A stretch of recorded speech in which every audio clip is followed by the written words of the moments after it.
Shalom a todos, vamos começar aqui a Parashá número 3. O nome dessa Parashá chama-se Lech Lechá, saia para você. Então, vamos dar início. A Parashá dessa semana, ela é essa daqui. Ela é de Gênesis 12 a 1 até Gênesis 17 a 27, será o alvo do nosso estudo. A conclusão da Parashá será Isaías 40, 27 a 41, 16. E a gente vai também fazer posteriormente a sugestão das leituras dos escritos nazarenos para a Parashá, que é Atos 7, 1 a 8, Romanos 3, 19 a 5 a 6, Gálatas 3, 15 a 18, 5, versículo 1 ao 6, Colossenses 2, versículo 11 ao 15, Hebreus 7, 1 a 19 e 11 a 8 a 12, que são as sugestões dos escritos nazarenos para o tema dessa paraxá aqui de Gênesis 12, 1 a 17 e 27. Comecemos então no capítulo 11, versículo 27, que é onde começa a história de Terá, que era o pai de Abraham, onde começa. Essa, portanto, é a genealogia, a descendência de Terá. Vamos colocar aqui a Torá, aqui. Arã morreu na presença de seu pai Terá, em sua terra natal, chamada de Ur dos Caldeus. A Torá ela não deixa claro e nem fala sobre como Arã morreu, mas somente que ele morreu de frente ao seu pai Terá.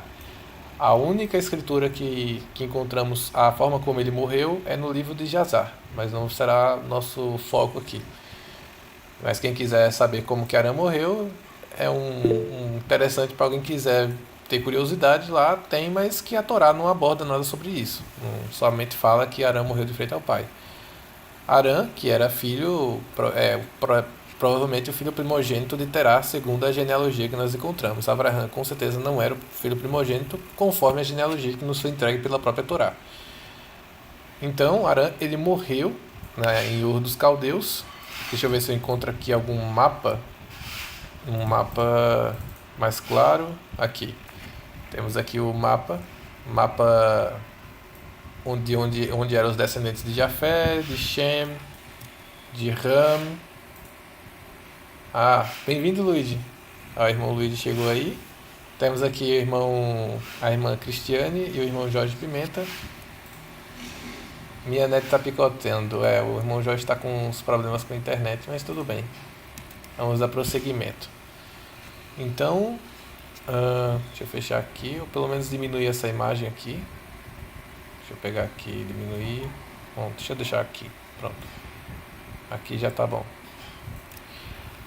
Então, Arã morreu na presença do pai, na sua terra natal, chamada Ur dos Caldeus. Então, Ur dos Caldeus é a terra natal onde Terá nasceu, onde Abraham nasceu. Mais tarde, tanto Abraão como seu irmão Naor casaram-se. O nome da esposa de Abraham era Sarai e o nome da esposa de Naor era Milca. Esta era filha de Arã, pai de Iscar, pai de Milca e de Iscar. Então, provavelmente aqui vemos que Iscar e Milca, Iscar e Milca, elas eram irmãs e eram filhas de Naor, ou seja, elas eram sobrinhas de Abraham. Ô Jorge, você tá com um barulhinho no microfone, mesmo estando mutado. Acho que é você, eu não sei. Tá com um barulhinho. Deixa eu ver. Eu tô escutando como se fosse um chiado, não sei se é do teu microfone. Fala alguma coisa aí, por favor.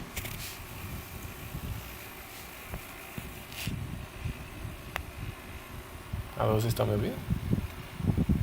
Veja aí, eu tirei até o fone do ouvido. Eu tirei o fone do ouvido pra ver.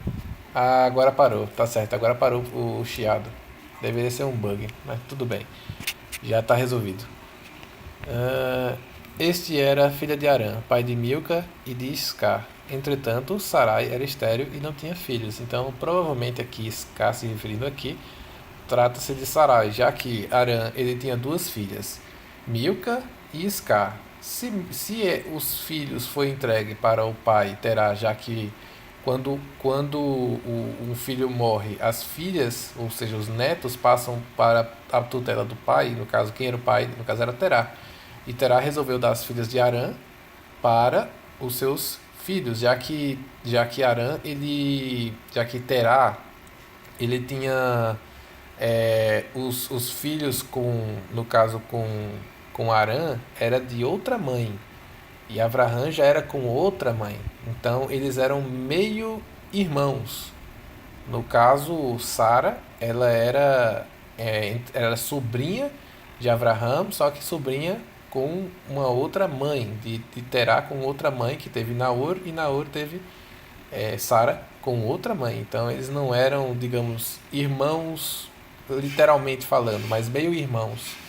Então quando passou Sarai, que era Iscar, para a tutela de Terá, então ela era irmã de Avraham, só que ela era meia irmã, porque não era da mesma mãe. E então aqui já passa aqui é só para esclarecer aqui a genealogia. Entretanto, Sarai era estéril, não tinha filhos. Então ela tinha esse problema, que ela era estéril. E nessa época, a esterilidade era algo mal visto, era algo visto como algo negativo, como uma vergonha para uma mulher, inclusive para o marido. Então era um problema muito grande para Avraham ter uma esposa que era estéril.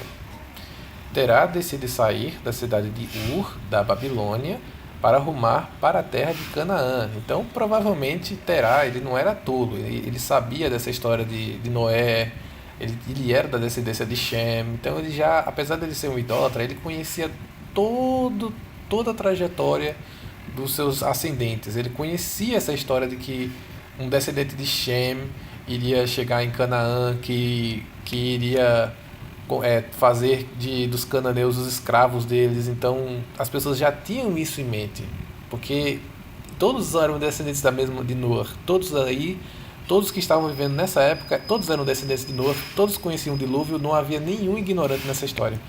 Então Terá, quando perdeu seu filho primogênito, que é uma das piores coisas que podia acontecer na vida dele, então aparentemente ele quis sair de Ur dos caldeus, na Babilônia, e tentar rumar para a terra de Canaã. Então ele quis fazer esse trajeto aqui. Deixa eu lembrar onde é que está o Ur dos caldeus. Você está na Babilônia, então é aqui. Ele queria fazer esse trajeto aqui, ó. Ele queria fazer esse trajeto aqui, que não é fácil, não é fácil. Só que o que aconteceu?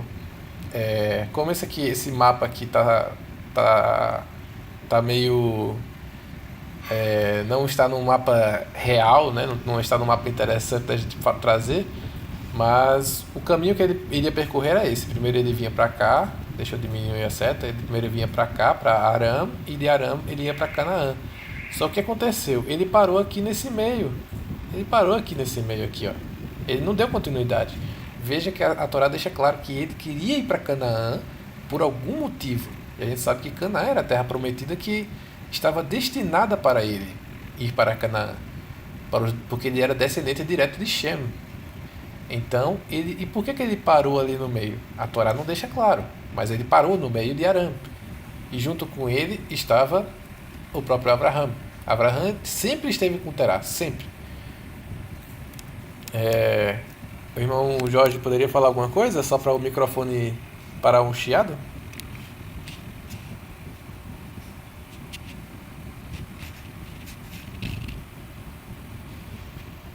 Aí, Não, agora. só essa observação que você colocou aqui da genealogia antes de entrar no capítulo 12, né? É muito interessante perceber que, por algum motivo muito particular, Sara, que antes era Sarai e antes ainda era Iscar, teve que trocar seu nome umas 3 vezes, né? Quando filha de Arã, ela é Iscar. Quando passou a ser adotada pelo seu avô, né? Que se tornou pai, foi conhecida como Sarai. E daí casou com Abrão, né? Ainda, né? Com o nome de Abrão ainda. E lá na frente é que vai ser mudado o nome para Sara, né? E Abraão recebe um adicional, né? Uma sigla Abraão. Isso também tem um significado que a gente vai ver mais à frente. Então é interessante que às vezes as pessoas passam pelo texto e ficam tentando procurar onde é que estava Sara, onde é que estava Sarai, né? E quem é essa Ská aí? Então isso já ajuda a gente a esclarecer que houve uma troca de nome, e isso era comum até na época de Jesus, né? Que Jesus também deu alguns nomes diferenciados, né? Tu diz que é Simão e te chamo de Pedro, né? Não tinha esse costume de trocar o nome da pessoa pelo significado que ela ia assumir a partir daquele momento. Então, certamente também tinha esse significado na troca do nome Isca para Sarai e depois Sarai para Sara. Perfeito. Nesse caso, Sara ela acabou mudando seu nome duas vezes, né? Isso é muito interessante. Uma vez Isca para Sarai e Sarai para Sara. Então, a gente viu que Terá saiu da cidade de Ur da Babilônia, tentou rumar para Canaã e parou no meio. Tomou seu filho Abraão, seu neto Lot, filho de Arã, e sua nora Sarai, mulher do seu filho Abraão. E todos juntos deixaram Ur dos Caldeus, mas havendo chegado em Arã, ali ficaram morando. Então eles pararam ali mesmo. Então, com essa passagem a gente consegue entender que Abraão não saiu de Ur dos Caldeus amando do Eterno, mas sim de Haram Naharaim, Harã dos dois rios, que por sinal é 700 quilômetros de Ur dos Caldeus. Ou seja, se eles saíssem aqui, deixa eu botar aqui a setinha, se eles saíssem daqui do Ur dos Caldeus para Arã, e de Arã para Canaã, isso aqui daria 1.350 quilômetros. Então imagina, se sair de carro já é um tempo bem considerável, imagina isso a pé, né? A pé não, desculpa, mas deve ser de camelo que eles deveriam ter ido, né? O transporte da época. Então, vemos. Uma coisa interessante que eu estava aqui pensando é que, na verdade, o pai de Abrão, né, Tera, ele recebeu o chamado para sair e ele parou no meio do caminho, né? Ele estagnou no meio do caminho. E aí então Deus aparece para Abrão e fala para ele continuar, mas não mais pelo pai, né? Mas por ele mesmo. E é interessante como às vezes a gente também é levado por alguém a um caminho, a um propósito, e a pessoa resolve às vezes parar no meio desse propósito, mas a gente não pode parar junto com essa pessoa, a gente tem que continuar. Se o propósito era ir mais além, a gente tem que ir, seguir a direção de Deus e não seguir a direção de homens, né? Ele poderia ficar desanimado, estagnado ali, porque o pai morreu e desanimou, mas Deus chama ele e diz, não, o propósito que eu dei a teu pai, ele não levou adiante, mas agora eu quero que você vá adiante. Não fique preso no chamado do teu pai, nem na direção que ele te deu. Você vai seguir adiante. Perfeito. Então, vemos que depois que aconteceu isso, né, o Eterno falou, ler significa saia. Tentem lembrar disso, ler significa saia. Então, o Eterno falou para Abraão, lerá. Aí, lerá já significa para você. Então, o nome da paraxá e o ensino que a gente vai trazer aqui significa exatamente isso, saia para você. Porque já não era mais para Terá. Terá morreu em Arã. Então, o chamado foi para Abraão. Terá poderia ter cumprido o que ele fez de Ur dos Caldeus a Canaã, mas ele quis se hospedar em Arã e lá morar. Então ele ficou tranquilo em Arã. Então ele não continuou aquilo que ele iria terminar, porque tudo aquilo que a gente começa, a gente sabe pela Paraxá Bereshit, quando a gente aprende na Paraxá Bereshit que tudo aquilo que começa e não termina não é bom, não é tov. Então, aqui vemos que Terá, ele iria para Canaã, mas ele não terminou. Ele começou e não terminou. Então, a Paraxá começa o quê? Com Avraham, com Ler Lechá, saia para você, não é mais para o seu pai, é para você, saia para você. Ele poderia simplesmente ter dito ler, saia, mas foi dito ler Lechá, saia para você. É algo que aparentemente não faz sentido, porque poderia ser apenas ler, poderia ser apenas saia, mas ele falou ler Lechá, saia para você. Então, me permita, Arã, eu fui buscar o significado da palavra Arã e tem dois significados interessantes. rota principal ou caminho, ou seja, meio do caminho. Então, Terá teve a chance de sair de um engano, né, da Babilônia, que significa confusão, saiu de um engano, mas ele ficou parado no meio do caminho, não chegou ao destino final Canaã, que era um lugar prometido, né, por Deus, um lugar onde a presença do Eterno se encontra, né? Que é assim que também é interpretado. Então, Arã é o meio do caminho.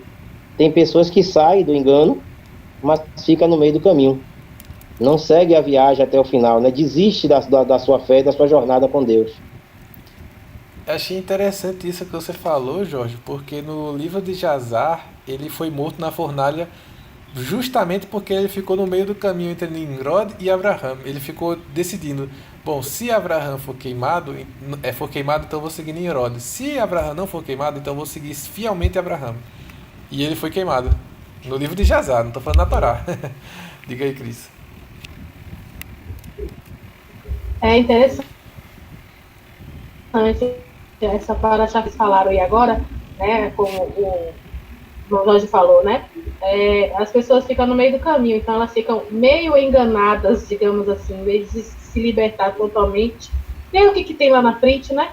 Mas acaba porque aquele lugar estava bom, se adaptou. Assim, em todas as áreas da nossa vida, né? Em todas as áreas. Às vezes a gente tem uma possibilidade de conseguir uma profissão, um trabalho melhor, mas a gente acaba se adaptando com aquele mais ou menos, né? Não quer arriscar, porque não tem fé para ir, né? E assim tudo na nossa vida. Então, o nome, o significado desse local eu não acredito que não foi à toa, não, viu? O Eterno já sabia que lá na frente ia ter um grupo de irmãos estudando e enxergar isso aí, ó. O próprio significado do nome da cidade. Perfeito. No caso, né, irmão Jorge, tem como só mutar e desmutar teu microfone só para tirar o chiado? Aí, pronto. Valeu. Então, né, na verdade não é o nome da... Pera, é o nome da cidade ou é o nome dele, no caso? O Jorge. Acostumava-se muito fazer isso, né? Lembra naquela paraxá que a gente falou da cidade de Enoque, o nome do próprio Enoque, daquele Enoque primeiro? Então, as pessoas tinham um costume de colocar o nome da cidade, o nome daquele que começou a povoar, né? Dá-se a entender de que ele começou a povoar e ali ele ficou, né? Em Arã, que era o nome da cidade e o nome do filho. Hum, entendi. Mas é interessante, porque tanto o nome do irmão... porque o nome do irmão, na verdade, como é que é? O nome do irmão é Arã, mas o nome da cidade, apesar de ser o mesmo nome em português, mas no hebraico é diferente, né? Em hebraico é Haram, Haram, em o nome da pessoa, nome próprio, já o nome da cidade é Haram, Haram. Então tem só essa diferença. Aí eu não sei qual que é o meio do caminho, mas se você for parar para pensar, ambos ficaram no meio do caminho. Tanto a cidade que Terá parou foi no meio do caminho, quanto que o filho dele, que era Aram, ele ficou entre o caminho da bênção e o caminho da maldição. Ele não sabia qual que ele escolhia e acabou no encruzilhada que ele morreu, né? Mas isso está no livro de Jazar, a gente não vai tratar aqui da Paraxá. Então, Terá morreu em Arã, com a idade de 205 anos. E começamos aqui a Paraxá Lech Lechá. A gente só pegou um pouquinho da Paraxá anterior para poder dar contexto a essa. Então, Adonai veio a Abraham e lhe ordenou: saia da tua terra. Aqui, no caso, em hebraico está Ler Lechá, aqui, onde eu destaquei. Então, traduziram como sai da tua terra, que não tem nada a ver com o que está escrito aqui. Realmente é uma coisa que não dá para traduzir, é bem difícil mesmo, é só em hebraico mesmo para entender. Então, essa palavra ler, lechá, também é utilizado em Gênesis 22:2, quando diz: e o Eterno lhe ordenou, tomai Isaque, teu único filho, a quem tu muito amas, e ler lechá, a terra de Moriá. Sacrifica-o ali como holocausto sobre os montes que eu te indicarei. Então essa foi a outra passagem que ele falou, ler lechá. E engraçado é que ele falou aqui, único filho, né? Único filho que tu amas. E ele já tinha Ismael. Isso, ele já tem Ismael. Aí ele ficava tipo, mas eu amo os dois. Mas isso aí é uma coisa bem engraçada, né? Então Adonai viu Abraão e lhe ordenou: Lech lecha, saia da tua parentela e da casa do teu pai, ou seja, Haram. Porque muita gente acha que ele saiu do Ur dos Caldeus, não é o que está escrito. Tá dizendo que ele saiu da tua parentela. O pai dele já havia morrido. E dirige-te à terra que te indicarei, ou seja, Canaã, que era o objetivo de Terá. Eis que farei de ti um grande povo. Eu te abençoarei e engrandecerei teu nome. Serás tu uma bênção. Alguém tem alguma... não, vamos ler aqui a passagem 13 aqui. Abençoarei os que te abençoarem, amaldiçoarei aqueles que te amaldiçoar. Por teu intermédio abençoarei todos os povos sobre a face da terra. Aqui você com certeza tem um comentário sobre isso.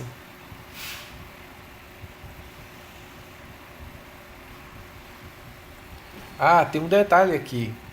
A irmã Cris quer comentar? Eu fiz só 3 anotações nesse versículo, assim, interessante, né? Sai da tua terra, da parentela e da casa do pai. São 3 lugares bem distintos. Um demonstrando território, apego territorial. O outro, o apego social, né? O convívio com as pessoas. E o outro, o apego familiar. Ou seja, na linguagem popular da gente, desapegue de tudo e me siga. Deixe tudo isso e me siga. Então, desapegue da questão territorial, desapegue do convívio social, né? Desapegue do convívio da situação familiar e me siga. Se desprenda de tudo. Perfeito. Então aqui temos aqui no português ficou: por teu intermédio abençoarei todos os povos sobre a face da terra, mas originalmente a palavra aqui seria brachá kol deixa eu pegar, mishpachot, que é famílias. Abençoe por você todas as famílias. Deixa eu pegar aqui. Ha'arma, todas as famílias da terra. Então, no hebraico aqui fica claramente abençoe por você, ou seja, é uma ordem. Não é algo, é um imperativo, não é algo que o Eterno está mandando ele fazer. Quer dizer, não é algo que o Eterno vai fazer para Abraão. É o Abraão que vai fazer para o Eterno. É o que está escrito aqui no hebraico. Abençoe por você todas as famílias da terra. Brachá, essa palavra só significa bênção, não significa outra coisa. Apesar de ter sido traduzido de forma contrária em algumas passagens, mas essa palavra em hebraico só significa bênção. Então aqui o Eterno está mandando para que o Abraão ele seja uma bênção para todas as nações. Ele está pedindo para Abraão fazer isso. Os tradutores acabaram colocando como se fosse o contrário aqui, mas que o Eterno faria de Abraão, né, abençoado, mas que essas coisas dependiam de Abraão. Não dependia do Eterno abençoar Abraão, não. Isso dependia de Abraão abençoar todas as famílias com as ações dele, que é o que vamos ver nas passagens seguintes. Alguém tem algo a comentar? Só um comentário rápido, é que isso mesmo se cumpriu quando você vê que as 3 grandes, não gosto de falar de religião, mas as 3 grandes religiões monoteístas, todo esse conhecimento que a gente tem de Deus, de conexão com Deus, vem de Abraão, de Deus ser um, tudo vem de Abraão. Você vê como é que realmente é uma bênção. Tirando os lados errados das religiões, é uma bênção, porque realmente, sem Abraão, teria continuado o mundo inteiro do paganismo, se a gente for pensar. Perfeito, Luigi, verdade. Então é isso. Então partiu Abraão para o Abrão, né? Como o orienta o Eterno, e Ló o acompanhou. Abraão tinha 75 anos de idade quando saiu das terras de Aram. Levou consigo sua esposa Sarai, seu sobrinho Lot, todos os bens que haviam conseguido amealhar e todos os escravos comprados de Aram. Tomaram o rumo das terras de Canaã e lá chegaram. Abraão atravessou toda a terra até o lugar onde ficava uma árvore sagrada chamada Carvalho de Moré, em Siquém. Naquele tempo, os cananeus viviam nesta região. Então o Eterno apareceu a Abraão e lhe prometeu: é a tua descendência que te darei esta terra. ou seja, falando da terra de Canaã, que é, inclusive, deixa eu pegar aqui o mapa, né? Interessantíssimo, porque isso conecta totalmente com as paraxás anteriores, tá? Vocês veem que aqui os descendentes de Ram, de Shem e de Afete, Sem, Cã e Jafé, eles estão divididos aqui. Eles estão divididos. E quem que está no meio, exatamente no meio aqui, da qual era a pedra de tropeço. Qual que era a pedra de tropeço da paraxá anterior? Canaã. Lembra quando Ram, Cã, ele viu o que aconteceu na tenda de Noé? Lembra que ele viu e ele gritou? Avi! Canaã! Vocês lembram na paraxá anterior o que Canaã fez com Noé? E que isso dividiu os três irmãos? Olha aqui, Shem, Ram e Afet. Então, dividiu os três irmãos por causa de um descendente que era o filho mais novo de Ram, que era Canaã. E ele foi amaldiçoado e virou motivo de tropeço aqui. Ele ficou nesse local, que é exatamente o local da divisão entre os três irmãos. Então ele ficou ali no meio como divisor de águas, porque foi ele que dividiu os três irmãos. E era dele que vinha a promessa de que haveria descendente de Shem que iria lá e iria escravizar, digamos, os cananeus. E isso já era conhecido na época. Então, quem estudou as paraxás anteriores vai entender do que a gente está falando aqui sobre relação a Canaã. Então, ele está dentro desse contexto aqui, é desde Abraão. Então, dando continuidade aqui. Deixa eu pegar aqui. Mais tarde, Abraão partiu dali e seguiu em direção a Negev, região sul das terras de Canaã. Contudo, sobreveio grande escassez e fome sobre as terras de Canaã, e Abraão desceu para o Egito. Detalhe aqui que sempre quando fala de Egito, sempre se fala descer para o Egito, porque o Egito ele é um solo baixo. Então sempre quando fala de Egito, sempre fala descer para o Egito. Da mesma coisa quando se fala de Israel. Sempre que alguém vai para Israel, fala-se na escritura subir para Jerusalém. Subir para Jerusalém. Por quê? Porque Jerusalém é uma região montanhosa. Israel também é uma região montanhosa, salvo engano alguns, por exemplo, Bet-Sheva, que é um local que é plano, que é inclusive utilizado para cultivo de gado. É por isso até que em Israel não se cultiva gado, porque é uma região montanhosa. Pode falar, Jorge? Geograficamente, no mapa aí, tem como localizar o ponto que ele estava e o Egito, em que direção estava, era seguindo em frente ou voltando atrás? No mapa. No caso, ele Enquanto estava... você encaixa o mapa... No caso, veja aí, onde é que ele estava. Deixa eu pegar aqui, deixa eu ver aqui onde é que estava, rapidão. Cadê? Contudo veio sobre uma Ele estava escassez. indo para Canaã, né? Calma aí. Contudo sobreviveu a grande escassez da fome sobre a terra de Canaã. E Abraão desceu para o Egito, ou seja, teve uma escassez de Canaã e ele foi descer para o Egito, ou seja, ele foi em direção ao Mitzrayim, aqui ó, essa Mitzrayim é aqui, ó, do lado esquerdo do Sinai aqui, tá vendo? Mitzrayim, aqui. Vou marcar aqui para vocês verem. Aqui, ó. Esse aqui é o Egito. Esse aqui é Quer dizer, Canaã. ele mudou de rota descendo, né? Isso, ele mudou de rota descendo. Quer dizer, a gente mudar de rota descendo não é muito bom, não, né? É bom seguir a rota subindo, né?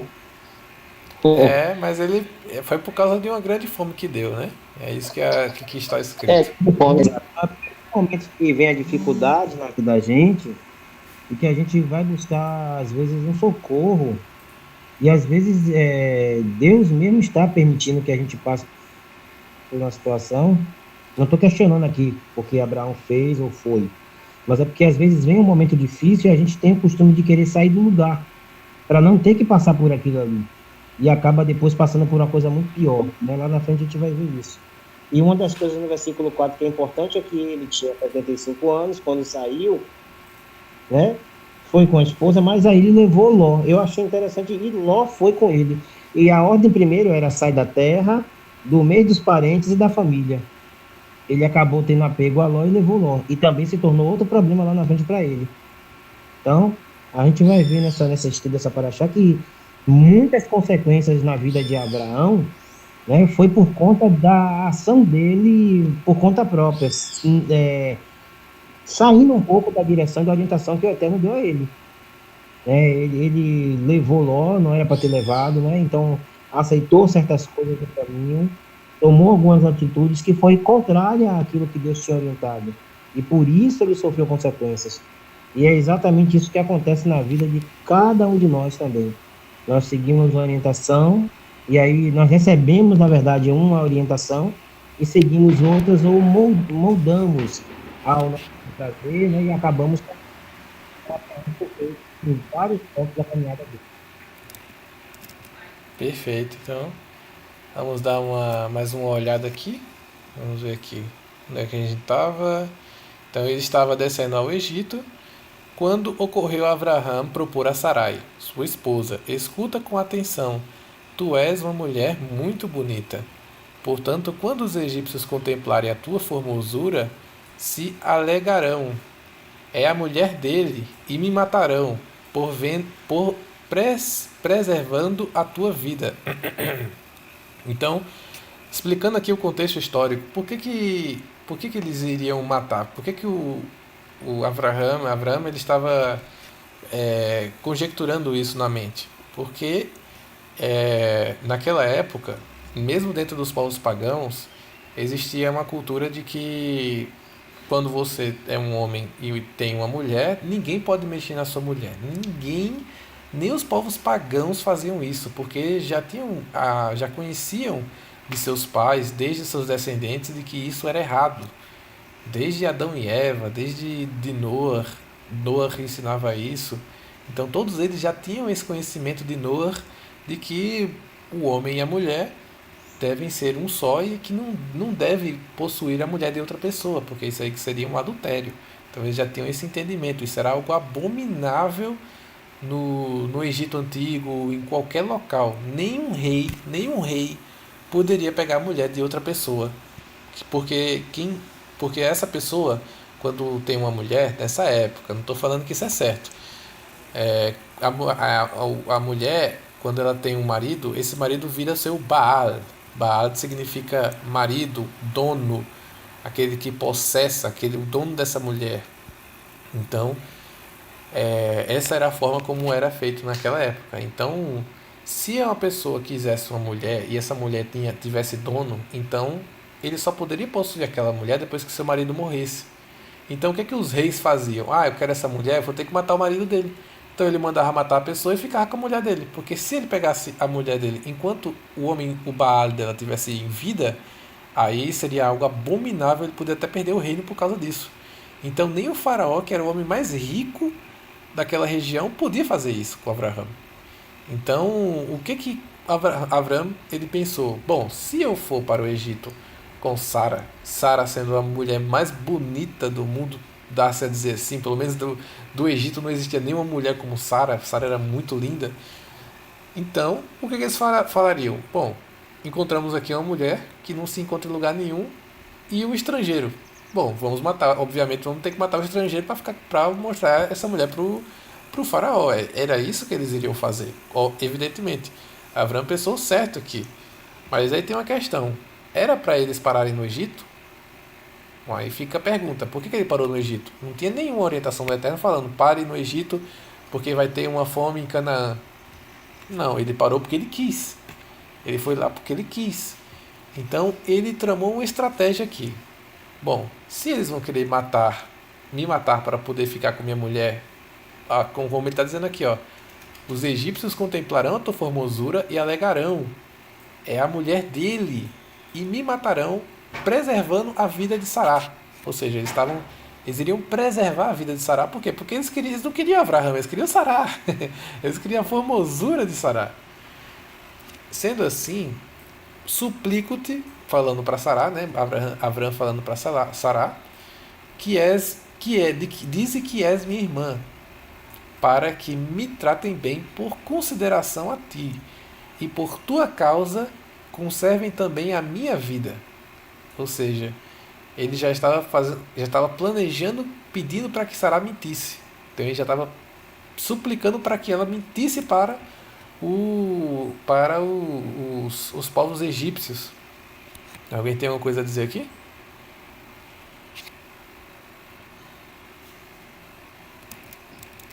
Não, isso fica claro, né? E de qualquer forma se entende que há, né, uma certa, além do receio, né, uma mentira. Não tem como fazer meio termo, né?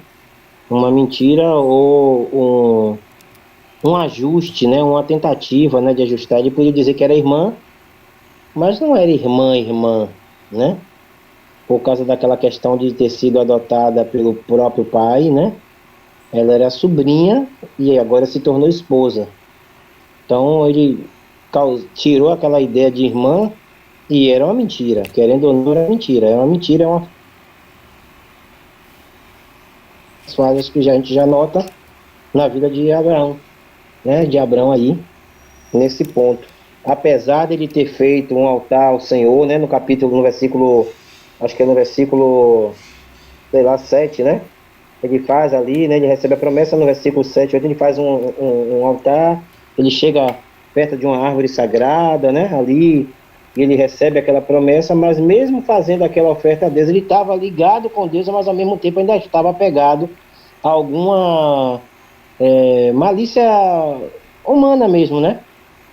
Bateu medo, alguma coisa, ele acabou ali cedendo a uma mentira para tentar preservar sua vida.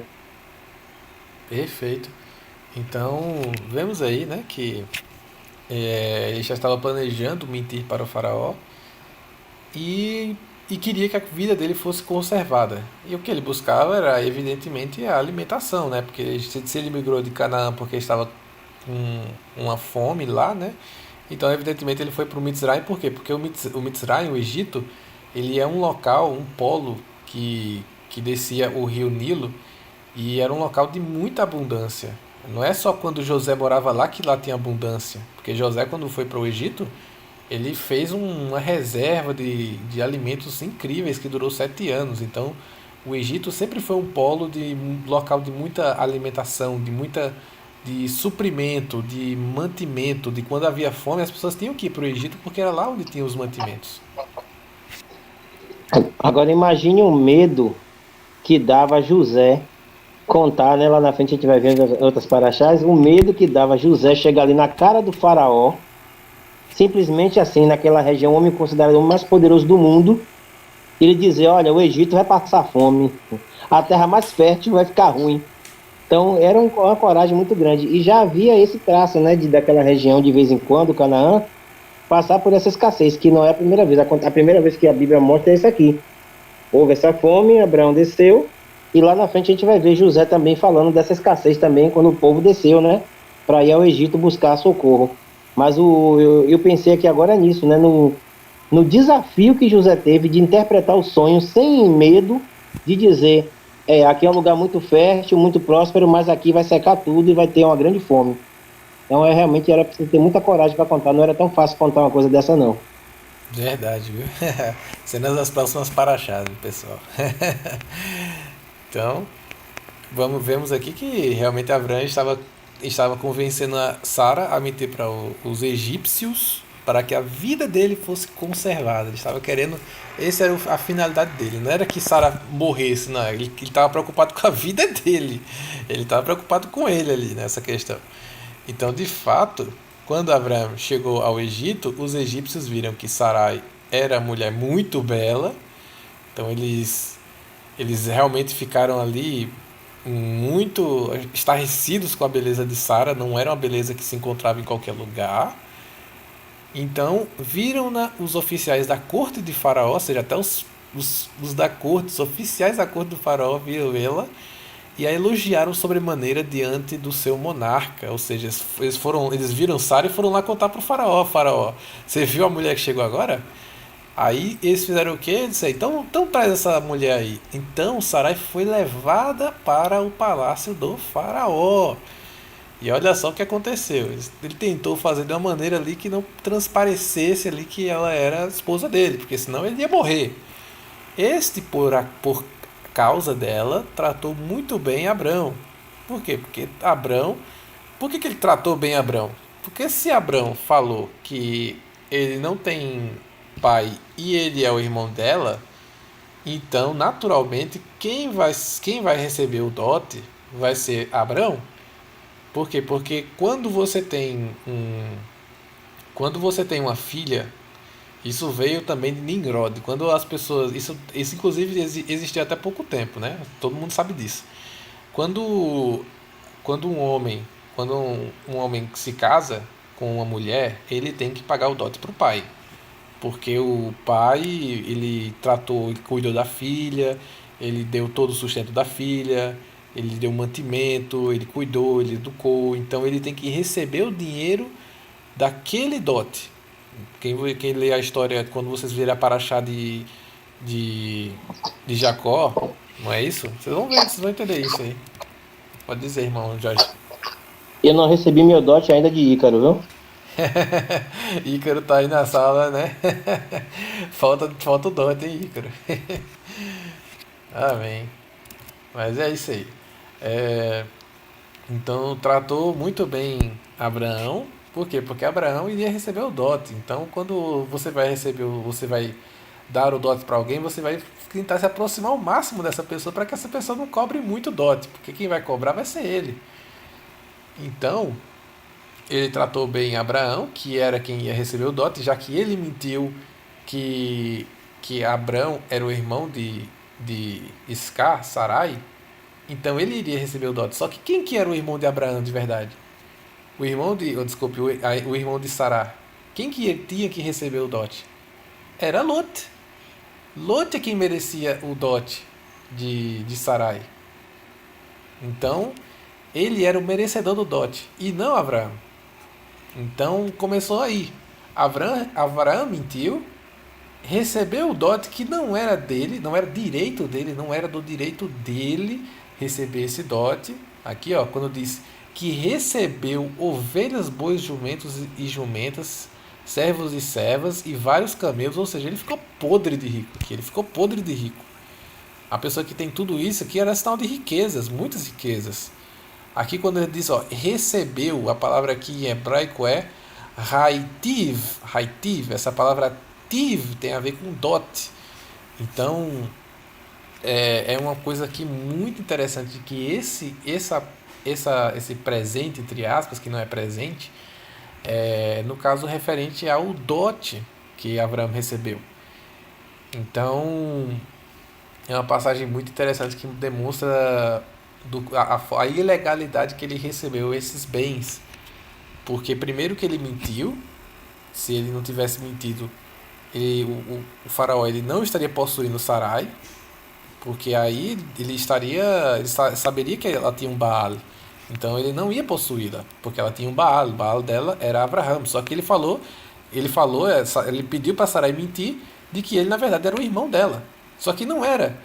Então até o destino do dote, que era para ser Lot, que é o herdeiro desse dote, não foi. Foi para quem? Foi para Abraão, que é o meio-irmão dela e não o irmão legítimo. Contudo, por causa de Sarai, o Eterno castigou o faraó, sua família e toda a sua corte com doenças horríveis. Por esse motivo, certo faraó, deixa eu colocar aqui, por esse motivo, certo dia, o faraó ordena que Abraão seja trazido à sua presença e indaga-lhe: que é isto que me fizeste? Por que não me declaraste que ela era tua mulher? Então, olha só, ele não precisou dizer nada. Os egípcios eles já eram supersticiosos, então como aconteceu uma praga com o faraó, ele já sabia, alguma coisa de errado eu fiz. Ele já sabia, ó, eu fiz alguma coisa de errado aqui, porque recebi uma praga aqui, logo quando eu fiquei com essa mulher bela aqui, então ele já foi logo querer saber com quem? Abraão, ou para Abraão. Como é que é a história que o Avram quer dizer? Ô Avram, que história é essa? Eu peguei a sua mulher aqui e a sua irmã, entre aspas, e tive essa maldição. Me explique por que eu tive essa maldição. Que é isso que tu me fizeste? Ele já sabia, ó. Me explique por que você mentiu para mim. Por que não me declaraste que ela era a tua mulher? Então ele já sabia, ó, recebi a praga, então foi sua culpa que eu recebi essa praga aqui. Então, por que você mentiu? Por que a pergunta de Faraó para Abraão foi: por que você mentiu para mim? Por que você fez isso? Porque alegaste, ela é minha irmã, de modo que eu tomasse-a por minha mulher. Ou seja, aqui ele está dizendo, por que você falou ela é minha irmã? Para fazer com que eu tome ela como mulher sem perceber que ela tinha dono. Ou seja, o faraó aqui está certo. Abraão enganou ele. Alguém tem alguma coisa a dizer? Eu fiz Eu não boto pagadote não, que é tradição de Nirod. É tradição de Nimrod, é verdade, viu? Aí tem razão. Eu fui fazer duas, né, pesquisas, né, vertentes em relação a esse episódio, por causa dessa expressão que o faraó diz, por isso eu casei com ela, ou tomei-a por mulher. E aí ficou aquela dúvida, né? Faraó deitou-se com Sarai ou não? E aí ficou aquela situação, poxa, casou com ela. Aí tem pessoas que levam para esse tipo de argumento. Quem é que ia encontrar uma mulher bonita como Sarai, chamando a atenção, ia levar ela para o palácio, ia casar com ela e não ia ter tido consumado um ato, né? Conjugal. Só que existe outra vertente que deixa bem claro que um rei, ele jamais faria uma cerimônia de casamento às pressas. Ele ia fazer uma grande, né, um grande cortejo, um grande preparo, e nesse intervalo de tempo também ocorreria a revelação de que realmente ela era casada, né? Então, existem essas duas vertentes. Uma diz até que se ele realmente consumou, ela escapou porque, isso são suposições, tá? Mas é coisas que as pessoas argumentam, né? E ela não engravidou, provavelmente porque também era estéril. Então, isso são só pensamentos, né? Mas tudo indica que, né, fica no ar essa coisa de usou ou não usou, mas seria uma confusão muito grande na vida, né, na trajetória, e Deus não ia fazer uma mistura dessa com a semente dele, né? Fazer com que um egípcio tivesse realmente chegado a ponto de consumar e depois tirar uma descendência da promessa dentro de um erro tão grave. O erro de Abraão já foi grave em ter dito que era irmã, mas certamente não houve, né? Uma consumação realmente do ato propriamente dito.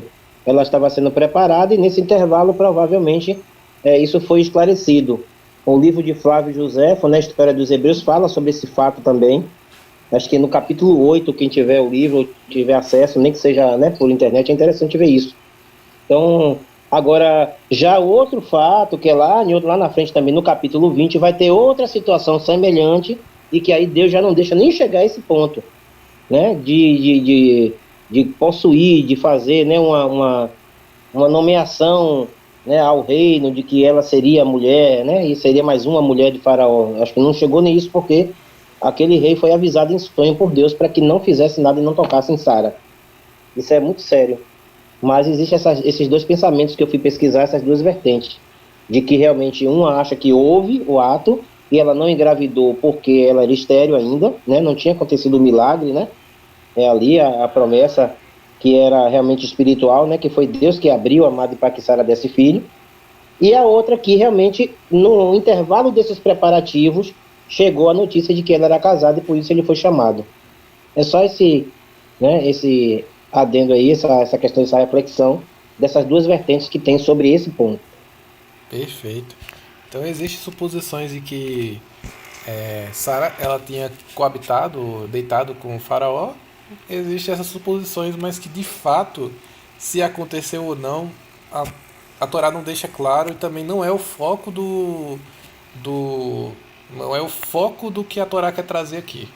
Mas de fato, o tradutor traduziu aqui: eu a tomei-a como mulher, e essa realmente é uma tradução muito completa. Essa tradução é realmente, digamos, ao pé da letra. É literalmente ao pé da letra. Está correto mesmo.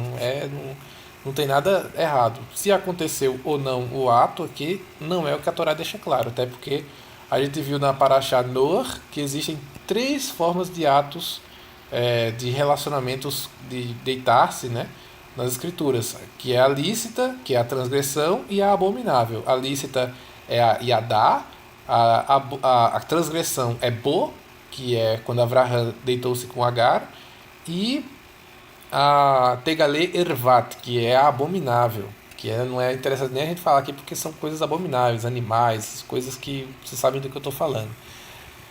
No hebraico aqui está, no caso, eu a possuísse como minha mulher, que é vaiekar atá li leishá. Vaiekar significa para pegar. Aqui peguei o strong aqui, que é o H3947, para pegar. E otá significa para si, tomar para si. Veja que eu falei e pegar, e pegou, vaiekar, e pegou, aí ele fala otá, para si, otá, para si mesmo, li leishá, como uma mulher, leishá, Ishá, quem lembra da paraxá Bereshit, sabe que Ishá significa mulher, como minha mulher, li leishá, como minha mulher. Então vaiekar otá li leishá, e eu, de forma com que eu a tomasse como minha mulher. Então o tradutor traduziu isso aqui de forma coerente e o irmão Jorge trouxe aí a discussão da pessoa realmente pesquisar ou se a pessoa se interessar por esse assunto, mas que realmente a Torá não deixa claro e não cita os três formas de relações que é trazida dentro da Torá. Agora, portanto, eis a tua mulher de volta. Olha aqui, essa parte é muito interessante. Portanto, eis aqui a tua mulher de volta. Então ele já não queria mais Sará, porque ele já sabia, ele não deixou nem Avrão se defender aqui. Ele só falou, ó, toma aqui tua mulher. Agora, olha aqui, toma tua mulher de volta. E olha o que ele fala. Ele fala aqui, deixa eu ver. Aqui, ó. Kar, a mesma palavra que é utilizada aqui, ó, vaiekar, com que tomar, de forma que eu tomei. Aqui a palavra kar, tá vendo a palavra? O que, o kuf e o ret, que é o verbo tomar. Aqui no caso vai estar no imperativo. Então ele falou kar, toma, kar, a mesma palavra, mesmo verbo que utilizado aqui, que eu tomei. Agora toma para você aqui, ó, kar, mesmo verbo, kar, toma. Aí olha o que ele fala depois. Valer. Lembra que o nome da paraxá é ler lechá? Pois é, saia para você. Ler é saia. Aí ele fala o quê? Valer. E saia, vá-se embora. Ele não fala valer lechá, ele não diz vá, saia para você. Não, ele só diz assim, valer. Esse V aqui é apenas um I, é como se fosse um I, é algo adicional. Kar é toma ela, V é tipo I, ler, saia, só saia da minha frente, saia para longe de mim. Toma ela e saia, toma essa tua mulher e saia da minha frente. Então é isso que o faraó disse aqui. É interessante, o nome da paraxá está aqui. Toma e vai. Só faltou lechá, saia para você. Só que não estaria dentro do contexto aqui. Em seguida, Faraó deu ordens expressas para que todo o necessário fosse providenciado a fim de que Abrão deixasse imediatamente o Egito, levando consigo sua mulher e tudo o que possuía, inclusive o dote. O dote que ele deveria ter dado de volta. Ele não deveria ter ficado com esse dote, porque esse dote foi recebido de forma ilegal. E quem tem acesso à Torá, quem tem acesso às instruções do Eterno, sabe que a gente não deve de forma alguma receber dinheiro ou recursos de algo que não é de nosso direito ou de algo que não é lícito. Jorge tem a passagem decorada. Como é que é mesmo, Jorge? A que fala sobre não possuir bens mal adquiridos. Não porás em tua casa bens mal adquiridos. Perfeito. Lembra da passagem? Vou ter que dar uma olhada rapidinho aqui. Mas segura aí que daqui a pouco eu trago rapidinho. Certo. Então já tem na Torá isso. Então já era de conhecimento.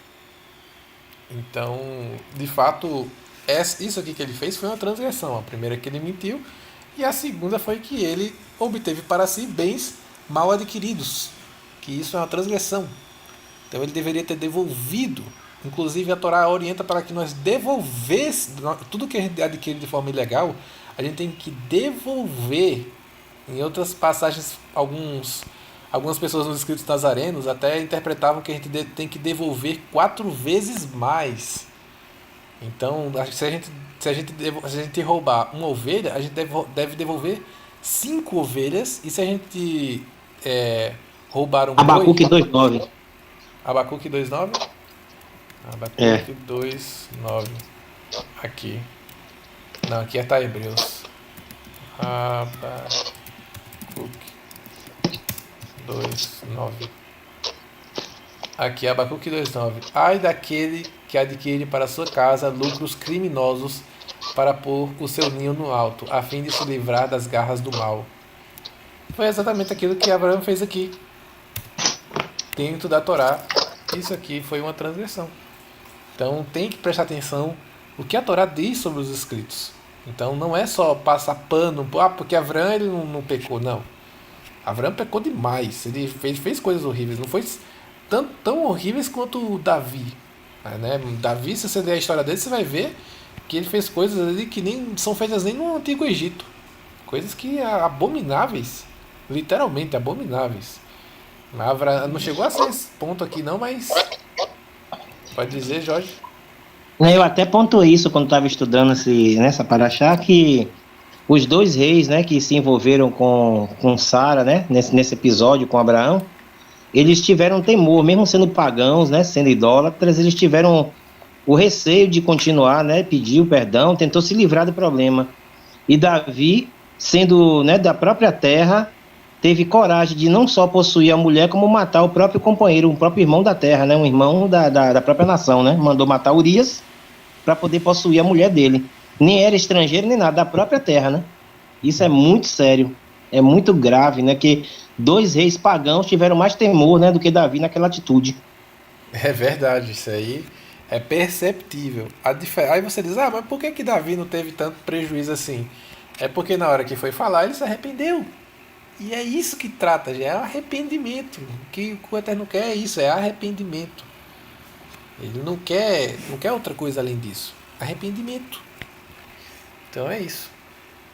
Em seguida, o faraó deu ordens expressas para que o necessário fosse providenciado a fim de que Abraão deixasse imediatamente o Egito, levando consigo sua mulher e tudo o que possuía. Ou seja, o faraó estava desejando, ele estava dizendo, olha, os súditos façam de tudo para que Abraão saia direto, nem passe, nem diga tchau, diga não, só passe direto, providencie tudo.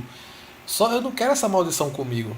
Né? Leve aquela mulher que ele estava, leve meus dotes, leve tudo com ele, eu não quero saber mais. Não quero saber. Eu sei que eu errei aqui, ele me enganou, então eu quero essa maldição para longe da minha casa, longe do Mitzrayim, longe do Egito. Então, do Egito, Abraão ele teve que sair com sua mulher e tudo o que possuía. Subiu em direção ao sul de Canaã. Então perceba que aqui já está falando o quê?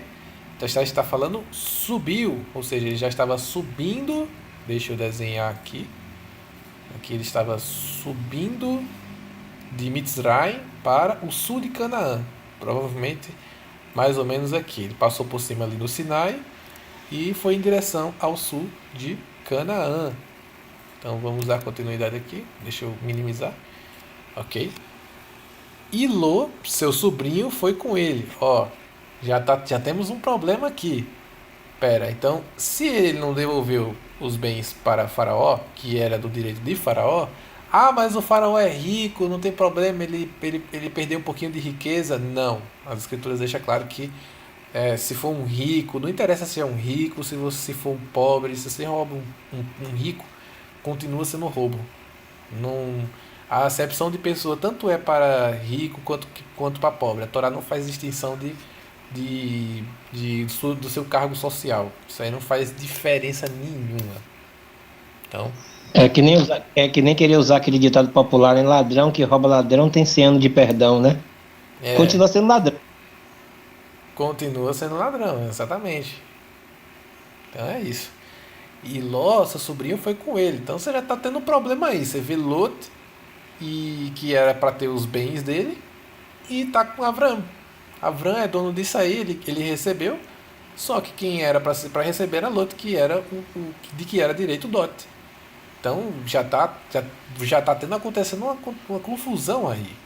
Avram, que agora está podre de rico, agora com um dote que não era do direito dele, era do direito de Lot. Abrão havia enriquecido muito. Olha só como a escritura diz aqui, clara. Ele tinha se enriquecido muito, ele ficou muito pesado. Era proprietário de muitas cabeças de gado. Em outras palavras, ele estava podre de rico. Possuía muita prata e ouro também. Ele partiu do Negev rumo à cidade de Betel, indo de um lugar para o outro, até que chegou a uma região que fica entre Betel e Ai, onde havia estabelecido seu acampamento no passado. Avram voltou ao altar que ele mesmo havia edificado e o adorou ao Eterno, invocando o nome do Senhor. Lot, que seguia Avram, tinha igualmente ovelhas, bois e tendas. Ou seja, já tinha havido uma repartição ali com Lot, que Lot ele não tinha tanta coisa assim. A terra, todavia, tornou-se insuficiente para abrigar os dois morando na mesma região. Como assim? A terra se tornou insuficiente. Eles não eram podres de ricos, eles não tinham gado. Por que a terra se tornou insuficiente? Aqui vai explicar. Isso porque possuíam tantos bens, eles já estavam tão ricos, servos e animais, que a terra não conseguia sustentar todos. Mas não era para ser o contrário? Eles estão ricos, eles têm animais, eles podem se alimentar dos animais, tem água, tem tudo, prata, ouro, tudo que eles querem, eles têm. Só que por que a terra não estava abrigando eles? Por causa das riquezas. Jorge, poderia só desmutar e mutar só para tirar um pouquinho o chiado? De novo? O chiado acabou não saindo, mas vamos dar prosseguimento. Servos e animais, a terra não conseguia sustentar todos. Por esse motivo, tá vendo? Por esse motivo, os homens que zelavam dos animais de Avram brigavam. Veja, a palavra aqui brigavam. Eles brigavam com os que tomavam conta dos animais de Lot. Por quê? Porque o dote aqui era para ser de Lot, só que estava com Avram. Foi ele que recebeu. Então, os dois pastores de Lot e de Avram brigavam. Então, havia uma briga também ali entre os dois lados, aqueles que descendiam de Lot e aqueles que descendiam de Avram. Então veja que aqui já tem uma briga entre os dois. E nessa época, os cananeus e os fariseus ainda habitavam nessas terras. Pode dizer, Jorge? Mais uma vez, a gente volta lá para o início do capítulo, 12, quando disse: saia do meio da tua terra, dos parentes e da casa do teu pai. Ele levou o parente, e aí o que é que o parente fez? Está causando problema no caminho. Perfeito. Exatamente. Não que ele não deveria ter levado o parente, até porque Lot ele era da descendência de Shem, e de fato Shem também deveria ir para Canaã, ele era descendente de Shem. Nesse caso aí não tem problema, mas o problema é que as riquezas estavam contaminando a relação entre os dois. As riquezas que eles adquiriram ali. Que ele mentiu e ficou com o dote que não era dele. Então ele transgrediu duas vezes, e que de fato isso aí acarretou em várias consequências, foi acarretando como um dominó, um efeito dominó, foi acarretando. Se ele não tivesse com essas pratas, essas coisas, essas riquezas, não haviam tido essas brigas. Por quê? Porque essas brigas, o motivo dessas brigas foi exatamente os bens. Aquela coisa que veio de Nimrod, aquela história de Nimrod que devemos ter prata, ouro, quem tem ouro tem tudo, essas coisas que existem hoje em dia, que nós damos muito apego aos bens materiais, a mais do que as pessoas. Essas coisas não existiam antes de Nimrod, essas coisas só existiam depois de Nimrod. Então isso ainda estava impregnado ali na relação entre Ló e Abraão. Então, os dois brigavam, os pastores de Abraão e de Lot brigaram entre si. Dá para abrir aí Provérbios 30, versículo, acho que é 8 e 9? versículo 8 e 9. Dá assim: afasta-te E de aí? mim a falsidade e a mentira. Também não me permitas viver em extrema pobreza, nem em grande riqueza. Concede-me o sustento diário necessário, para que não ocorra que, tendo em demasia, venha a me imaginar que não preciso do Eterno, ou, passando miséria, acabe roubando e envergonhando o teu nome, ó Adonai. É isso aí. Nem muito, nem pouco demais. Equilíbrio, né? Equilíbrio. Rico demais pode se esquecer de Deus e pobre demais vai querer ser tentado até blasfemar contra Deus. Exatamente. Achar que não precisa do Eterno porque confia mais nas riquezas do que no próprio Eterno. Isso que está acontecendo aqui tem que ser lembrado. Lembrem do que aconteceu aqui, porque isso aqui vai ser uma explicação lá na frente do que vai acontecer. Então, Avram propõe a Lot que não haja discórdia entre mim e ti, nem desavença entre meus pastores e os teus pastores. Afinal, somos irmãos. Ou seja, ele estava dizendo aqui que estava acontecendo uma desavença entre pastores dele e de Lot, e discórdia entre ele e Lot também. Então havia discórdia entre os dois também. Vê, toda a terra não está diante de ti, peço-te, portanto, que te apartes de mim. Ou seja, já quem estava falando aqui para se apartar não era Lot, era Abraão. Era ele que está dizendo, olha, eu não quero mais você comigo. A gente precisa se afastar para poder não haver desavenças. Então ele que se afastou de Lot, mesmo Lot sendo da família dele. Imagina, Lot, ele era genro e sobrinho de Avram. Ele era duplamente, ele era muito, um parentesco muito próximo de Avram. Ele era muito, muito próximo mesmo, genro e sobrinho. Então realmente ele não deveria estar se separando assim. Então quem escolheu se apartar foi o próprio Avram, que fez uma má escolha. Porém, Lot também fez querendo ir para Sodoma, no que a gente vai ver agora. Pode dizer, Jorge? É genro ou cunhado? Cunhado, desculpa. Cunhado. Cunhado, né? Não, acho que é casado genro. com a... Era genro, cunhado, sobrinho, rapaz, que situação, velho. Não, ele era. Como é que é o nome? Ele era. Porque era irmão, né? Sara era irmã dele, né? Então era cunhado. Sim, cunhado. Cunhado e sobrinho. Cunhado e sobrinho, exatamente. Pai, né, da menina. Cara. Exatamente. Ele era cunhado de Lot, é isso mesmo, verdade. Bem corrigido aí. Eu só fiz o contrário, mas tudo bem. Confundi.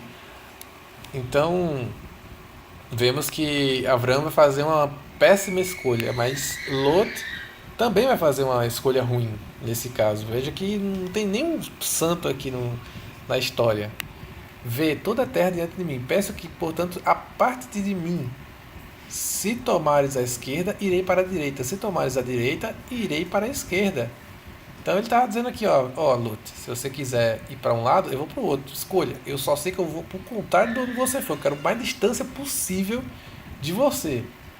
Então, Lot ergueu os olhos e observou toda a planície do Jordão, que era o Jordão.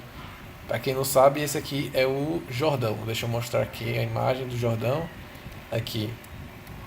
Aqui é o Mar da Galileia, esse é o Rio Jordão. O Rio Jordão é aquele que alimenta o Israel até os dias de hoje.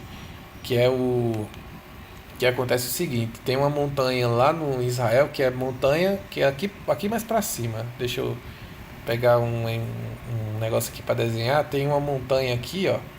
Tem uma montanha que é a montanha do Hermon, e essa montanha ela congela aqui em cima, ela fica congelada aqui em cima no inverno, e quando é no verão, essa água que está aqui no Hermon, ela derrete, vai para o mar da Galileia, da Galil, desce aqui em região de Israel, alimenta toda Israel, desce aqui, esse aqui é o Rio Jordão, vai descendo, isso aqui é água pura, tá, gente? Isso aqui é uma água pura, puríssima, limpa, que dá para alimentar realmente uma nação, assim, não dá para, claro que não é para alimentar um país gigantesco, mas Israel, um país no tamanho do Sergipe, dá para alimentar. Então, ele desce aqui e vai descer e se depositar aqui na região mais baixa. Ó, ele sai da região mais alta e vai descendo, descendo, descendo, descendo, descendo até o Dead Sea, que é o Mar Morto. Pode dizer, Jorge? Tem um vídeo, né, no YouTube, a pessoa pode até pesquisar, chama-se Torrentes do Negueb, né, muito bonito a passagem, porque é um lugar desértico e quando essa geleira, né, se derrete, ela realmente vira uma torrente, né, e tem uma palavra falando sobre isso na Bíblia, as torrentes do Negueb, né, não sei se no Salmo, eu posso buscar aqui a palavra-chave, mas é torrentes do Negueb, né, fala justamente sobre essas águas que descem. Perfeito. Então é interessante. Muitas vezes a Bíblia trata muito desse Monte Hermon, que desce a água e se deposita logo aonde? No Mar Morto. E é engraçado aqui que esse Mar Morto, que hoje a gente conhece como um mar realmente morto, não nasce nada lá, é uma região de sal. Só que isso veio depois de Sodoma e Gomorra, de Sodoma e Gomorra. Isso aí aconteceu depois da destruição de Sodoma, que a gente está falando quando o Mar Morto era uma água doce, pura, limpa. Então, esse era um local de extrema abundância de vida e não de morte como é hoje. Isso aconteceu depois de Sodoma e Gomorra. A gente está num contexto anterior a Sodoma e Gomorra. Tem que lembrar disso. Você que está vendo esse comentário dessa paraxá, tem que lembrar que esse local aqui era um local de muita riqueza, de muita abundância de água, de vida. Então, esse local aqui não era um mar salgado, era água doce. Então, Ló, ele viu o Mar do Jordão e disse, olha, eu vou para aquela região, mesmo sabendo que era uma região que tinha os sodomitas, os cananeus que moravam em Sodoma e Gomorra, porque Sodoma e Gomorra é um local destinado a de cananeus, pessoas que não eram, não era bom que um descendente de Shem fosse morar junto com um cananeu, e ele decidiu que ele ia morar com os cananeus. E ele fez essa escolha e foi morar junto, próximo ali, e depois ele acabou adentrando na cidade de Sodoma e Gomorra e morando lá. E as cidades circunvizinhas, né? Zoar, Admá, Zeboim, também tem essas cidades aqui que também estão aliados com Sodoma e Gomorra. Então, só dando uma explicação aqui, tem outra imagem aqui, ó, Sodoma, Gomorra, Zoar, Admá, Zeboim, que eu acho que está numa localidade diferente, vai depender do estudo que foi feito. Mas enfim, vamos continuar aqui. Então Ló ergueu os olhos e observou toda a planície do Jordão, que era toda irrigada. Ele percebeu que era uma região muito rica, toda irrigada. Era como um jardim do Eterno, como as terras férteis do Egito. Por quê? Porque o Egito, como a gente falou anteriormente, era uma terra muito fértil. Isso aconteceu antes do Senhor destruir Sodoma e Gomorra. Então aqui já está deixando claro que isso foi antes. Por isso que era fértil. Ló escolheu para si todo o vale do Jordão e partiu rumo ao leste. Assim os dois se separaram. Avram ficou na terra de Canaã. No caso, que a visão que Avram via era essa daqui. Ele sobrou para ele essa terra aqui. Ele disse, então eu vou ter que ficar com essa terra aqui, que era o deserto do Negev. Então, Ló foi para o fim das águas do Iardê, vindo das águas congeladas do pico do Monte Hermon, enquanto que Avram sobrou apenas o lado do deserto do Negev. Evidentemente que o deserto do Negev, vocês sabem que não é lá essas coisas, né? Não é um local para se morar, né? Mas foi a decisão de Lot e ele disse que ia seguir o contrário dele. Então, porém, olha o que está dizendo aqui, porém, Ló mudou seu acampamento e todos os seus bens para um lugar próximo a Sodoma. Então, olha a decisão que ele fez. Ele não foi só para o local do mais fértil, como ele também migrou para próximo de Sodoma. Então, ele já está fazendo outra coisa errada aqui. Já está indo para um local onde que não era lícito. Era um local de cananeus. Que ele sabia que havia coisas horríveis lá, entre as cidades do vale. Ora, as pessoas que vivem em Sodoma eram extremamente malignas e praticavam pecados horríveis contra o Eterno. A gente sabe pela Paraxá Nor que os descendentes de Canaã eles cometiam os pecados mais abomináveis, que eram a idolatria através da coabitação. Então esse tipo de pecado era abominável. E isso eram coisas de apenas dos cananeus. Era uma coisa muito comum dos cananeus praticar essa prática, que descendia exatamente de Canaã, que foi aquele que fez a abominação com Noé. Então quem já estudou as paraxás anteriores já está entendendo isso. Então, depois que Lot foi embora, prometeu o Eterno a Abraão: ergue os teus olhos e observa bem do lugar em que estás, para o norte e para o sul, para o oriente e para o ocidente. Toda a terra que vês eu te darei, a ti e a tua descendência para sempre. Tornei a tua posteridade como poeira da terra. Quem tiver a capacidade de contar os grãos de poeira da terra, poderá também contar os números dos teus descendentes. Então, olha só, quem poderá contar os grãos de poeira da terra? Ninguém. Por quê? Porque são inúmeras. Ninguém vai conseguir fazer isso. Então ele disse: essa quantidade de areia que você vê na terra será a tua descendência. Levanta-te, percorre essa terra no seu comprimento e na sua largura, porque eu te darei. Então Avram mudou todas as suas tendas e foi estabelecer-se próximo à região sagrada dos carvalhos de Mamre, na cidade de Hebron, onde construiu um altar dedicado ao Eterno. Alguma coisa a acrescentar aqui, irmão Jorge? Eu fico observando a perspectiva de Ló, né, da maneira que ele vislumbrou a aparência do lugar bonito, né, e não percebeu o comportamento ruim que aquelas pessoas viviam ali. Então tem muitas pessoas que vivem também dessa aparência, né? Vai pelo que é aparente, se encanta com a beleza e às vezes não atenta para o conteúdo, né?